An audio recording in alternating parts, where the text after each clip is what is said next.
This is Michael Angelo Serra's comment on Boxing WBC. Firstly, I'd like to say, a massive congratulations to Zhang. He really is a heck of a fighter. He is just amazing. Huge guy, 281 pounds. He can box. He can do everything, can't he? And the thing is, we have Joyce, lost his second fight on the trot to the same man. And he really needs, if he does continue to get rid of these team members, the management and the advisors around him are absolutely, they're so amateurish. They have no idea about boxing. It was a massive, massive risk, as we all knew, going into a fight with a guy who only some months back totally dominated him, shook him up and stopped him. And this time it was a clean knockout, a terrific right hand. There was no way Joyce was going to be able to recover from that. If the fight had been allowed to continue, he would have got caught with one, and it would have been basically, a lot worse. I believe he would have actually got probably knocked out properly. And he's a terrific guy, apparently, by all counts from what I've heard, and he really needs to get rid of this team around him. He really does. He's going to continue, and his options are kind of limited now. Obviously, you don't start knocking on doors for world titles after a loss like that. It's a devastating loss. Could have been a lot worse. He got up. He showed art in doing so, but he was very shaken.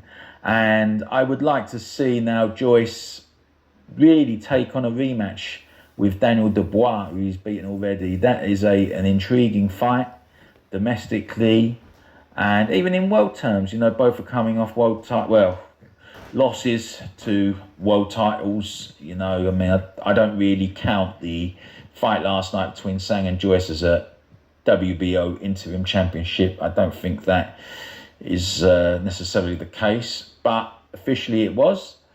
So they've both come off of world title losses, so to speak, and here we are with a fight that really, domestically is massive for British boxing. If he wins that, then, of course the invincibility tag has gone. He's no longer the feared fighter he once was, but he can still get up there. But again, I believe Dubois would be a good fight to take right now. Daniel gets the chance to exact revenge over Joyce, and if Joyce wins, obviously he's back in the mix up there.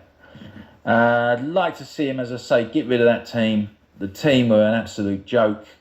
They could have got him seriously hurt, and I mean seriously hurt. And boxing's a dangerous enough game, let alone having people who are just going to sort of let their fighter be fed to the lions, so to speak. It's a disgusting piece of management on their part. I would like to see them have their licenses revoked, and I don't believe they should be paid a penny for their part in last night's bout. What saddened me even more was that Joyce, when he was interviewed by various podcasters, was alone in his dressing room. And they say, there's two sayings: when you lose a fight, look who's in your dressing room. And another one is, first your legs go, then your friends. And they're very true sayings. And more importantly, those adages were very much, very much to be sort of noted in Joyce's dressing room afterwards. I mean, even if there was someone in the background, they should have at least shown their face to show that they was there for him. He looked like a sad, dejected loser, which obviously, he would be after such a crushing loss. But there was no one in, not even if there was someone in that dressing room, they should have at least shown their face in the background, showing that they was there supporting their guy. But to me, it looked like he was just alone, and that really did sicken me. And they have got a lot of answering to do towards this. But I hope Joyce, a terrifically lovely fella, but a terrible judge of character, he gets rid of these people, because they are basically putting fighters at risk, and they shouldn't be allowed in boxing. They're a disgrace to the sport of boxing. It was the Michael Angelo Serra's comments on Boxing WBC.